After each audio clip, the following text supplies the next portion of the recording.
edition of LDM Radio Sports Talk. My name is Alfonso Caldero, and joining me shortly will be Wepa Man Wesley Segundo.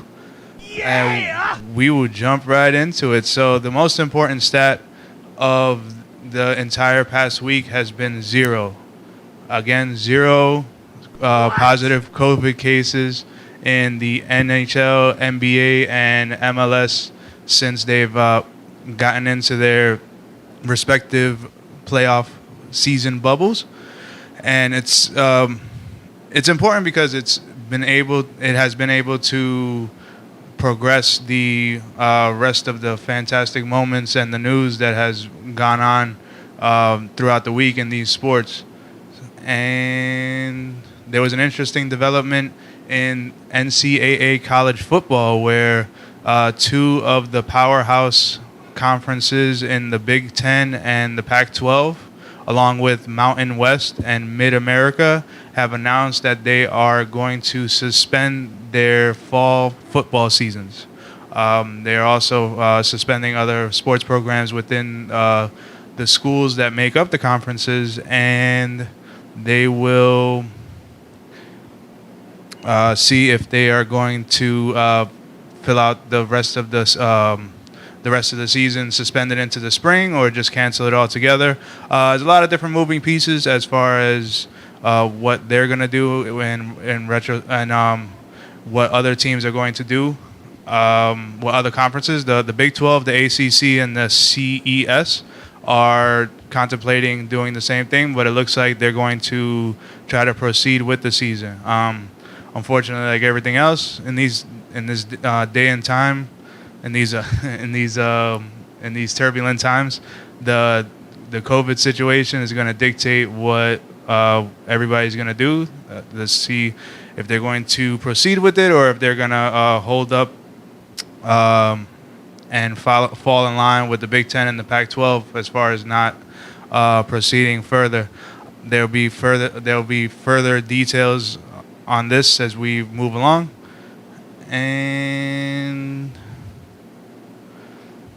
that will impact the younger athletes that are trying to impress the pro scouts, and it will impact the championship if it is played without two of the five conferences. I don't think there'll be some schools playing and some schools not playing. I think the logistics of that are not very plausible, so we'll see how it falls in line with the more news that we get on the COVID information and where the schools will be located in respect to where they are headed.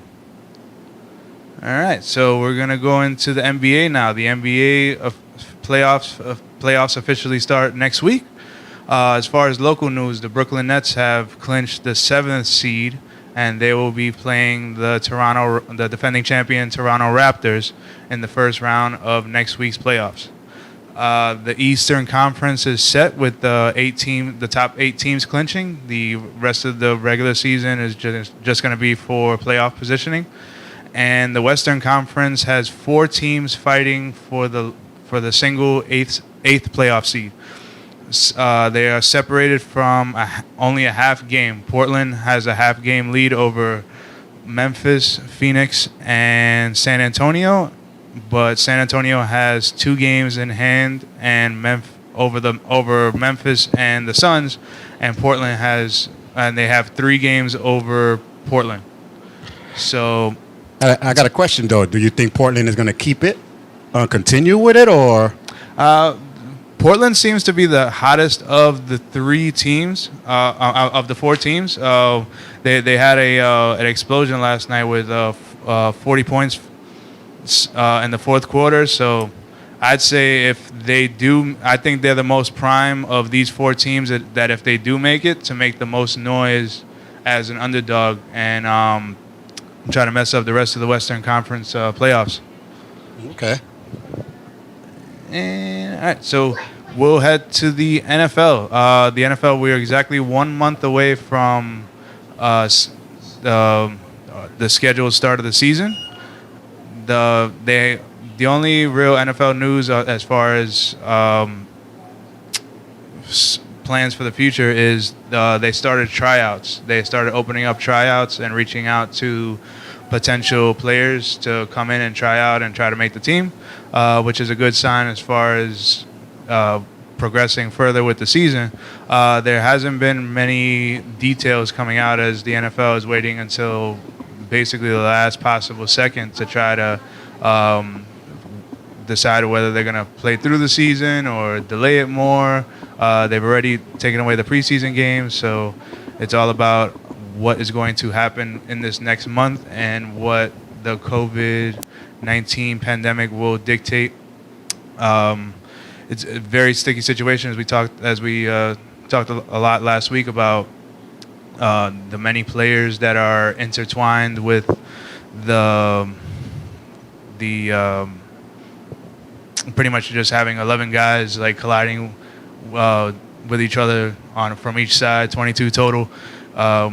It's a lot to see if they're going to risk having players play through that, or what the containment will be like, since they'll be traveling like baseball is.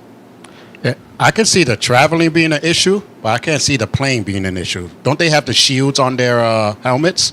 They don't really have shields. There was talk of specially designed helmets coming out, but they haven't come out fast enough for this season. Right. Because I know some football players, I've seen them with the shields inside their helmets. Maybe they made it themselves, but they do have the shields.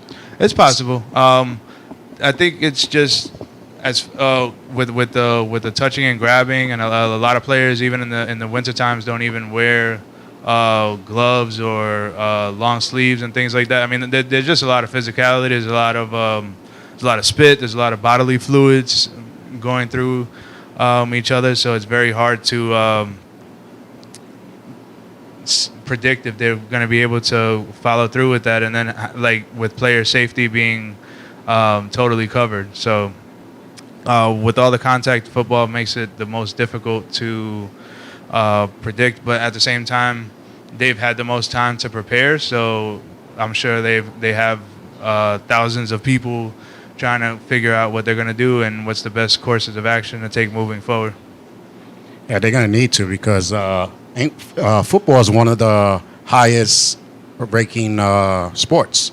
So yeah, definitely number one in the world, and it's going to be tough to see how that all plays out. So the voice you're hearing is Carlos Laloma. He is the producer of the show, helping me out over here. So we're going to move on to Major League Baseball. Major League Baseball, we have the Field of Dreams game that was supposed to be taking place today between the White Sox and the Cardinals. It was canceled a couple of weeks ago, and it's going to be suspended till next season. And it's the playoff of the Kevin Costner film Field of Dreams that took place in. The game was to take place in Iowa. Originally, it was supposed to be the Chicago White Sox versus the New York Yankees in this game. But then when the 60-game schedule came out, the Yankees didn't play the White Sox, so they ended up changing the opponent to the St. Louis Cardinals. But now they've just totally tanked the game altogether. And so that opens up when they reschedule for next season, they're going to decide what the opponent will be. That will be to be determined, which I'm going to assume will probably be back to the New York Yankees. Well, we'll see how that ends up going. So you're trying to tell me if they built it, they will come? Totally. Well, this actually leads us into Major League Baseball's pandemic update, which unfortunately they are one of the only sports that actually have updates to give. The St. Louis Cardinals, the COVID list grew to 10 players and 7 staff members altogether. They canceled games for this week. And there are 3 teams total that ended up having COVID cases. The Marlins were the initial one, and then the Phillies, and now the Cardinals. 2 of them were major. The Cardinals and the Marlins had issues with multiple players and multiple staff members. The Phillies, there's some talk that They were all staff members. There were supposedly no players, and there were 2 false positives and 1 other positive from a visiting clubhouse that never, the visiting clubhouse attendant that never came in contact with the team. I don't know exactly, but they ended up losing games. And there's been 8 total teams on top of these 3 teams that have been affected by rescheduling, and they're going to go down to the rest of the season, and they're going to be having to play a lot of different double headers, and the schedule is a mess with a lot of these teams. Now, could that be from the first time when the Major League Baseball players didn't want to play and they were looking for all the excuses? You know what I'm saying? Yeah. I'm just thinking out loud, like, wait a minute. You first were complaining to be on the field. Now they put you on the field. Now all of a sudden you guys are getting COVID.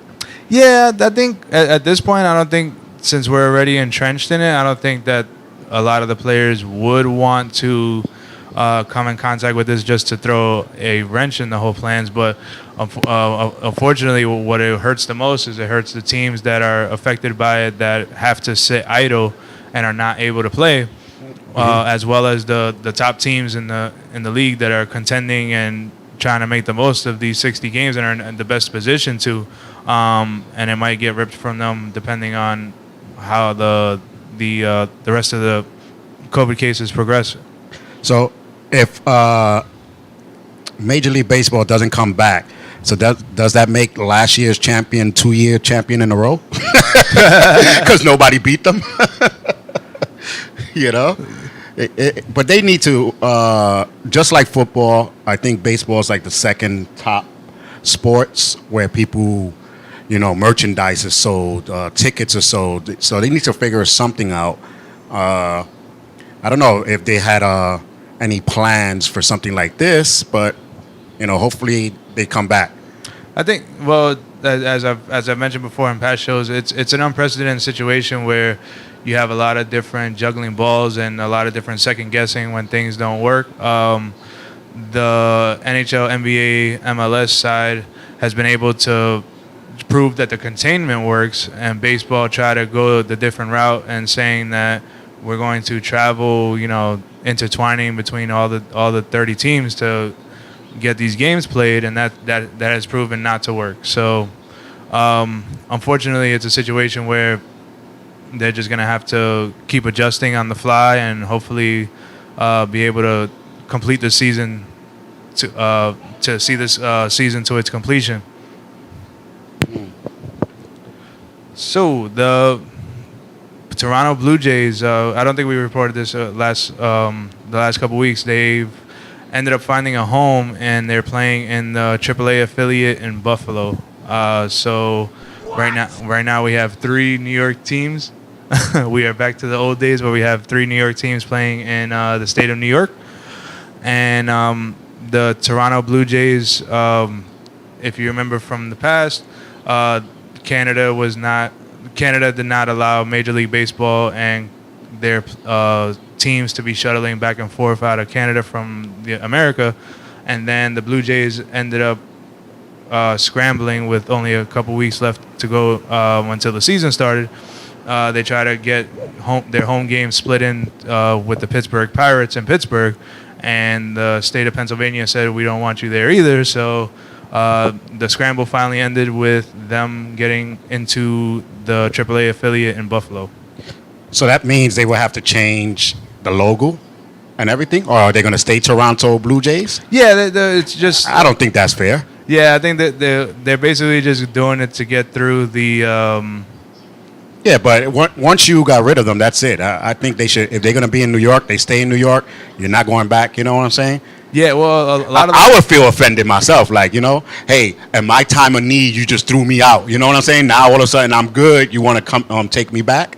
I don't know. I don't know how I will feel as a baseball team if a state threw me out and then later on they want to take me back. You know what I'm saying? Like, no, I'm already in New York. We changed our name.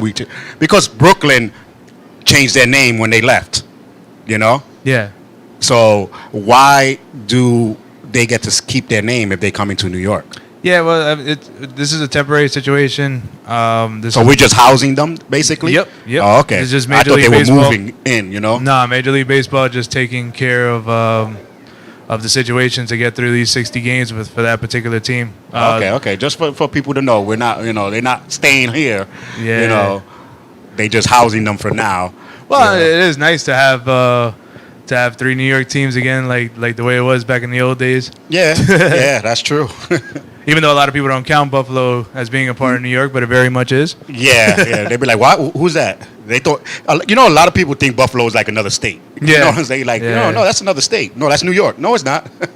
And You know? they actually gravitate toward Toronto because they're so close together. So it made a lot of sense for them to. I think it was the pro baseball player accommodations Yeah. that were the biggest hang up why it wasn't just a slam dunk to do it sooner, but they ended up getting that rectified, and now they are in business in Buffalo.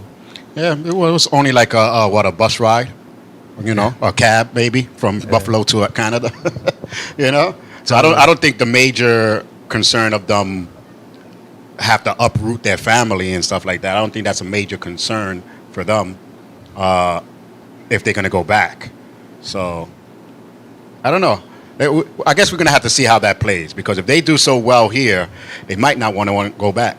Well, it's not like they could have any attendance to gauge, so Yeah. we wouldn't really know if it worked out better here or over there. But it's Toronto is the only baseball team left in Canada, and it's in a whole different country. So it's plausible for them to think that they don't want to just move them back into the States or move other teams back into Canada, but that's something that will be discussed way later in life, because there's much greater things to worry about as far as getting this baseball season played and all these other sports played. Oh yeah, that's true.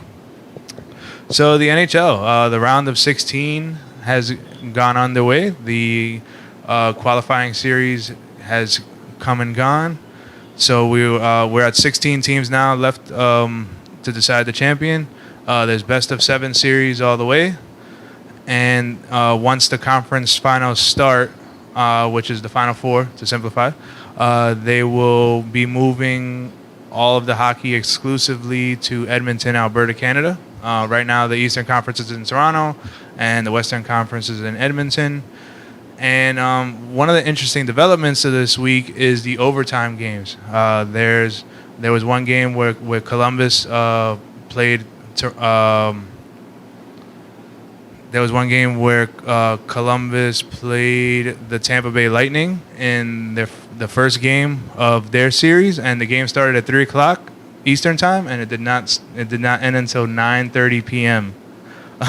Wow. It was a 5 overtime game, the 4th longest game in NHL history. Wow. That was ended by Brandon Point scoring from the slot. And the goaltender for the Columbus Blue Jackets ended up saving 85 of 88 shots for the game. That's crazy. Yeah, it was completely ridiculous. Now, what this game ended up doing was it ended up delaying the second game of the day that was supposed to happen in that building, which was the Carolina Hurricanes versus the Boston Bruins, and they ended up moving that game to the next day. It went from an 8 p.m. start. They ended up kicking it to 11 a.m. the next day, and at that point, that game ended up going into 2 overtimes, and Goodness gracious. and that delayed the following game, which was the Washington Capitals versus the New York Islanders, but they only delayed that game 1 hour. So, as wonderful as the NHL resumption has been, it's also has its challenges to get through, and they're able to work that out. So, basically, if I'm sure the NHL is just hoping that they can get through all of these games and not have to deal with any more of these crazy overtime periods. Yeah, but I got a question real quick. You said that something was going to be moved to Canada with the NHL? the entire playoffs are being held in Canada. But they don't want to. They don't want to hold our baseball team. What the? Well, the idea behind that is everybody, all 24 teams that resumed the season, they were all trapped in Canada. So there wasn't no shuttling back and forth between countries and different crazy pandemic areas. So that was the hang up, and that was the difference between baseball and hockey. Oh wait. All right. Speaking of hockey. What up? It's Wepa Man Wesley Segundo. But what's up? Wait, Wepa Man. We got something we want to know. I got on my lucky Brian Leach jersey, in which I have. So an interesting development. Yes. We asking this question. In an interesting development last Thursday, our own Wesley Segundo ended up proposing to his longtime sports fanatical girlfriend Danielle, and what did she say? Absolutely yes. All right, yeah. So Not easy thing to get out. As a man, you could, plan what you're gonna say, but then when it comes to that moment, you go, will you marry me? yes. So congratulations to Danielle and Wesley on a long-lasting lifetime of memories and sports memories and a lot of fun. Oh yeah.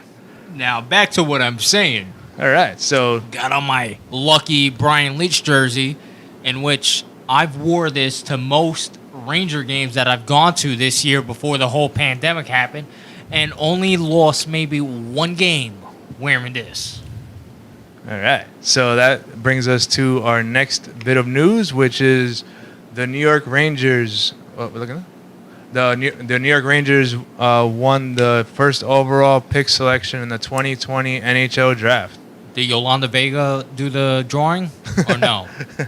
Nah. So, Damn.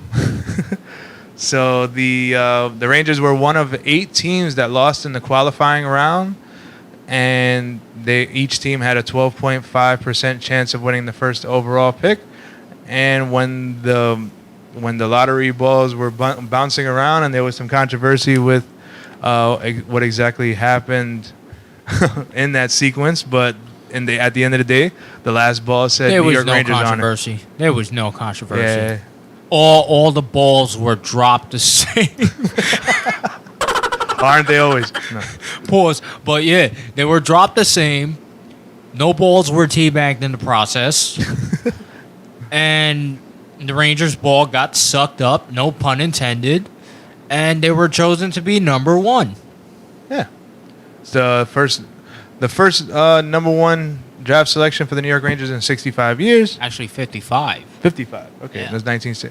So, and the how that all came about was the lottery when they first did the initial lottery, which is a lot like the NBA's lottery. Different teams have different percentages depending on how their win-loss record was at the end of the year, and the number 1 slot of that draft lottery ended up being one of the qualifying teams, which was yet to be determined.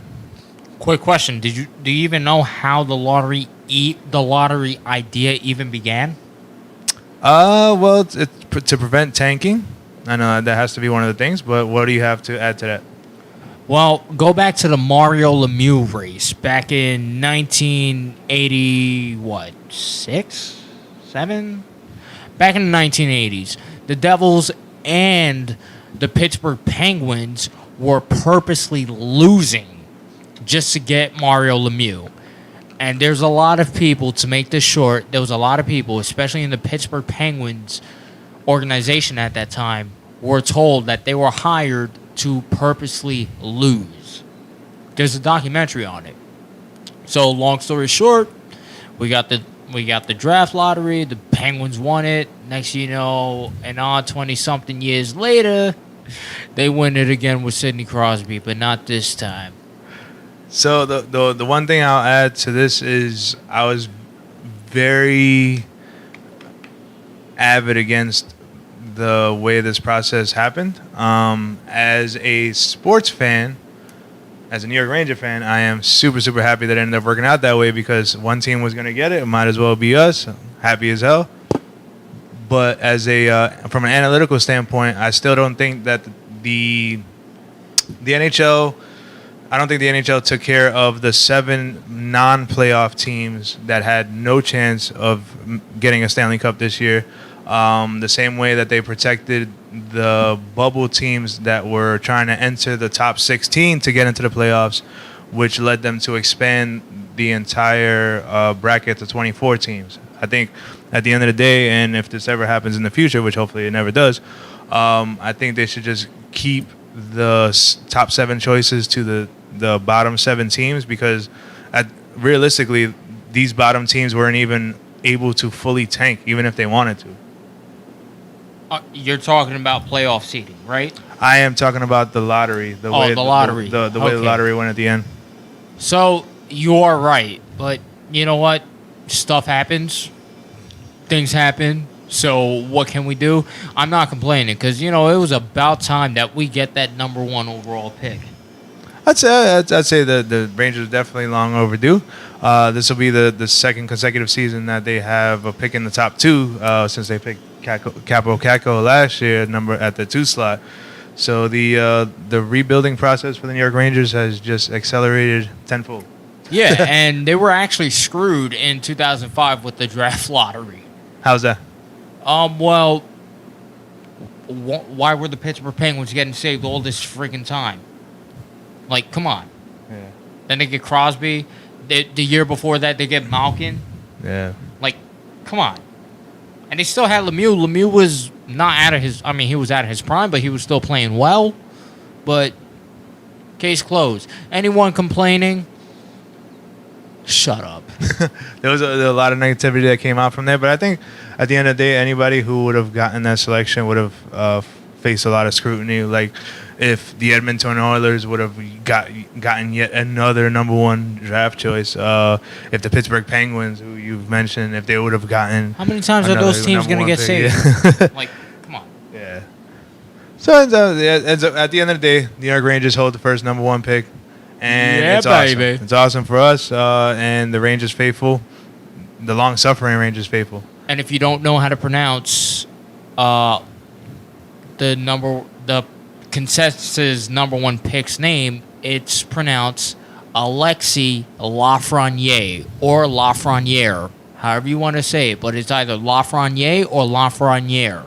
All right, that works for me. I definitely I'm gonna have to program that in my phone. French it, Lafreniere. So, all right. So, what were your biggest takeaways from the qualifying round? Basically, the play-in playoffs. Well, there was a lot of basically unexpected results. Everyone thought that, well, a lot of Ranger fans thought that the Hurricanes were going to be a cakewalk. They kept mentioning about our record against them in the regular season. Which was 4-0. How Lundqvist played well against the Carolina Hurricanes. Well, I always say this. Come playoff time, regular season stats don't mean anything. I tried to preach this to everyone, and a lot of people got mad at me for this. And I'm like, this is the reality. Case proven to back my point up. Different sport, but if you look back in 2018, when the Yankees acquired J. Happ, and we had that playoff series against the Boston Red Sox, which we lost 3-1 or 2-1, something like that. Yeah, it was 3-1. Yeah. J. Happ undefeated against the Red Sox that year. How'd that turn out with his start in Fenway? He got shelled. Yeah. Well, I'd say the Rangers were the first one out, and then they ended up getting the number one pick. Yeah. It's like Matthew Barnaby said. It's like getting dumped by a 6 and able to smash a 10 after. Yep. I guess you could see it that way. Don't kill totally. me. That is one way to lose in the playoffs. That's for sure. Probably that was the best case scenario ever, because I don't think that will ever happen again. But it worked out very well this time. But to me, these playoffs aren't enjoyable. You don't think so? Why not? I don't know. If obviously there's no crowds. Like, yo, like, cut the fake crowd noise a bit. I want to hear what the players have to say. Like, I want to hear the trash talk. I want to hear the F-bombs. I want to hear this, that, bleep this. I want to hear it all. Like, who doesn't want to hear it? Yeah. Like, I want to hear some NHL uncensored. I don't care if it's bleeped. I just want to hear it. Yeah, I think it's just a lot of work and a lot of hassle Yeah. for the Do you really want to hear someone getting hit and talking about what the you and I don't think you want to hear all that. Hell yeah, I do. Hell yeah. Do you watch Jimmy Kimmel at night? Oh yeah. That's true. Yeah, like his unnecessary bleeping segment. Yes. But this one is very necessary. Like, who wouldn't want to hear that? I want to hear that in baseball as well. Like, the golden thing yesterday, last year with John Boy when he broke down what Aaron Boone said to that umpire who kept effing up the game. Yeah. Like, that's gold. That's pure entertainment. Who doesn't want that? I think that's just stuff that you have to save for like HBO specials later on down the road. Oh, yeah. So, speaking of baseball, we're going to head back and we're going to talk about the Oakland A's versus the Houston Astros. They had a fight last Sunday. You want my honest opinion? Well, we'll break down what happened first. The Oakland Athletics center fielder Roman Laureano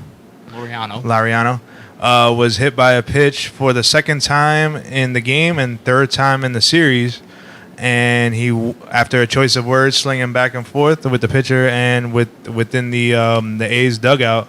the Astros dugout, the benches ended up clearing, and there were a lot of scrums that took place at that time. Actually, what had really happened All right. was Laureano, and to back this up, you can check out the John Boy breakdown in YouTube. Okay. His real name is Jimmy O'Brien, but he's the one that does like this amazing lip reading of like all the sports. I think it's freaking cool. Oh wow, that would be awesome. Bronx made too, I guess. Anyways, back to what I was saying. Laureano was just saying, like, he was just pissed off. Yeah. So the Astros hitting coach had some choice of words. Like, he really instigated it. Said some very not nice, lovely things to say to a person. And he instigated the fight and told Laureano to come. And the way he was acting like that one friend that you would hang out with and is talking so much trash in the bar that when it comes time to fight, he's the first one to run away and you got to clean up the mess. That's what happened. All right. Well, what ended up the fallout from that was the Astros their hitting coach ended up getting suspended for 20 games, Instigator. and Laureano ended up getting suspended for 6 games. Why should Laureano get suspended? I mean, he was defending himself. The minute he made like 2 steps because the Astros hitting coach told him to basically come charge me and go do something about it, his players like just started gooning him. 6 games. I'm tired of the Major League Baseball protecting the Houston Astros. Right. Yeah. The 2 biggest incidents this year have been with the Dodgers and the Astros, and now the Astros and the A's. The common denominator being the Astros, and I think the issue with it is more protecting the pandemic issue when you have like benches clearing and you have like 50 people all gathering in one setting. I mean, it has more to do with it than the Astros themselves. They literally lied in front of national TV. They lied everywhere. Gave a BS felt sorry, like a BS apology. They cheated people out of jobs. They ruined careers. How much more can you protect them? Honestly speaking, if you want me to tell the truth, Rob Manfred's got no balls. Yep. Literally. There has to be more to come to this, to have this be a resolution. If not, this is just going to keep happening. They can give as many penalties as they want, but at the end of the day, if they don't come to some kind of justice, if they don't bring any kind of justice to these Houston Astro players, then it's just gonna There's gonna continue be to be a street downfall. justice. Street justice, man. So the how all of the first person to blow the horn on the Houston Astros was former Astro pitcher Mike Freer. Mike Fires. Fires, and he is a current Oakland A's pitcher. And there was talk that the A's were going to go after the Astros in this series, and they ended up not hitting anybody since they're they're leading the division, and they don't want to give up any of these games. They want to keep their got a good their farm focus. system. Yeah, their focus was continuing to win these games, and the Astros were the ones that ended up plunking 4 of them, 3 to Laureano. So very crazy how these two division rivals are butting heads, and I'll tell you this. I mean, you cost me my job. You cost me my career for pulling some dirty stuff. yeah. I'm going to make sure I can get revenge at any chance that I can get. Absolutely. The ripple effect is still being felt within Major League Baseball, and they cannot just sweep this under the rug. It's just not going to go away. The only thing that has saved the Astros to this point is the pandemic being what it is and having this not happen sooner. They shouldn't be socially distanced from punishment. Absolutely. But So on the Joe Kelly news, which is what we ended our show with last week, his suspension was his appeal was finally heard, and it was reduced from 8 games to 5 games. wow, 3-game difference. Yeah. So he's on the injured list right now. So when he comes I back, just he'll be did the serving face. that suspension. I just did the face. They'll probably activate him like 5 games early, so he could just get it done and get it out the way. So we don't talk about boxing enough in this show. So we are going to open the floor. We're gonna open up with the Mike Tyson versus Roy Jones Jr. exhibition next month. Let's get ready to rumble. And in case some of you guys don't know, people that know me personally, I'm actually an amateur boxer myself. Yes, this is why we're bringing up this topic. Trying to go pro. Now, Mike Tyson, one of the most deadliest men on earth, and especially during his time in the ring, I mean, ferocious. What more can you say about Mike Tyson? Then you have Roy Jones, who was literally practically amazing. Great footwork, speed, ring IQ, knew how to fight. These guys are old right now, but this is going to be a good fight. The thing is, Roy Jones cannot afford to exchange with him on the inside. He can't. So, I don't know how this fight is going to turn out, but if Roy Jones could outpoint him and keep him within distance, he has a good chance to win. But if he goes toe-to-toe with Mike Tyson and he feels that Mike Tyson power, it's lights out, night-night, no pillow, no blanket, just the canvas. Well, then we're talking about two people that are, late 40s, early 50s. So, if the analysis are going to be what they were 20, 30 years ago, I don't know if it's going to exactly be the same thing right now. Well, when it was 20, 30 years ago, I mean, Roy Jones was a middleweight. Mike Tyson was just a straight-up heavyweight. He Right. was naturally heavyweight. Both were knockout artists. Both have a crazy resume, a great resume. I try to mimic Roy Jones' style a bit because he has that triple hook that he would do. He would do a triple quadruple hook where he would catch you, and he does a thing called where he baits like a gamecock, like a fighting chicken. No, seriously, look at his highlights. I mean, it's going to be a good fight. It's going to be a good exhibition. It's not pay-per-view. I mean, it is pay-per-view. Originally, this fight was supposed to be Shannon Briggs and Mike Tyson, but I don't know what happened. It was supposed to be bare knuckle. Wow. Yeah. But So, in their prime, who do you think would have won? In their prime, it's too hard to say. The reason is because when Roy Jones was in his prime, he was a middleweight, super middleweight, maybe light heavyweight. Mike Tyson, straight up heavyweight. So if they were both in the same weight class, I can give you an honest answer, but no. But there was rumor that Roy asked to fight him, and he turned him down. I don't know how true it is, but it's, CNN was talking about it as well. I think it was a 50-50, and then Roy Jones changed it up. I was seeing something the other day as I'm like studying other boxers. Speaking of boxing news, there is going to be a super fight at 135 with Teofimo Lopez and Vasil Lomachenko, either October 17th or October 24th, and the location hasn't been set yet, but the fight is official, and it will be streamed on ESPN. So this will determine who is the 135 kingpin. Yeah, it's gonna get crazy though. What do you mean? It's gonna be crazy.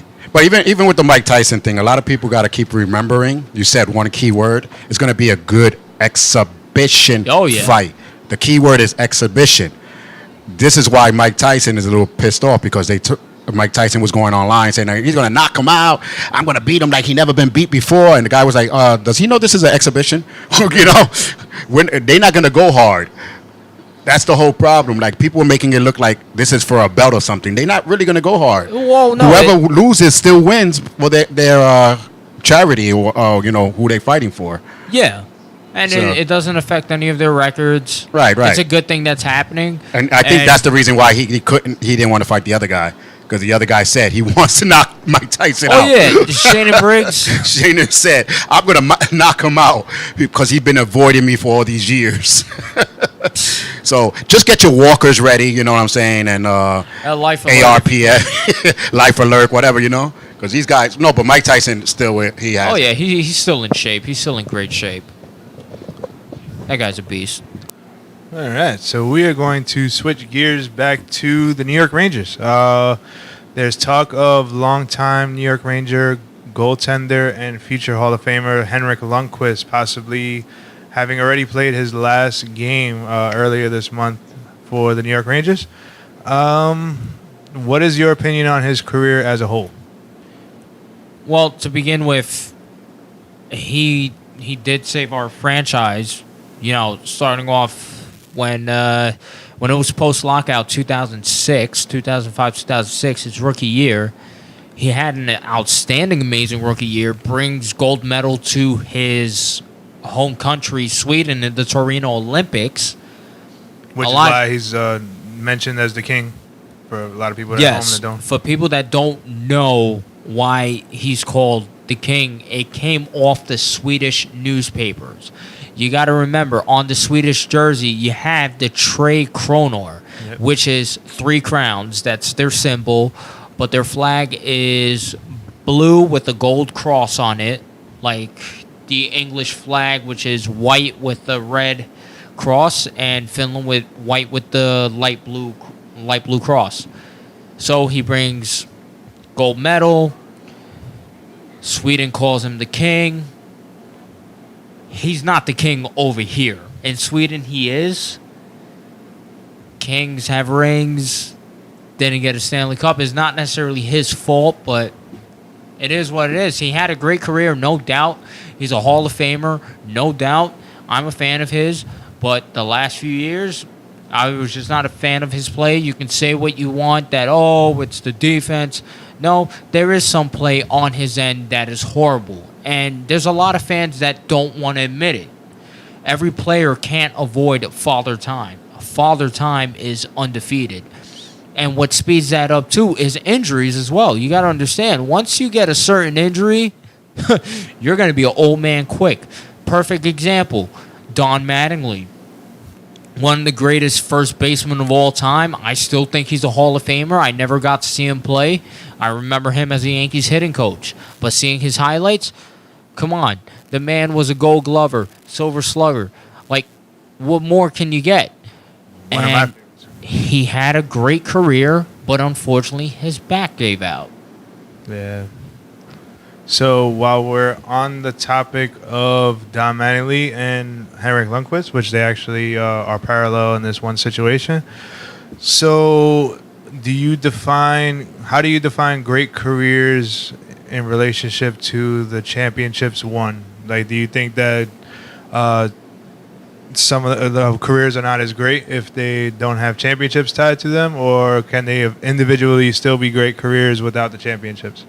You could still be a great player without the championship. There's no doubt. There's plenty of athletes that have that status, like Dan Marino, for example.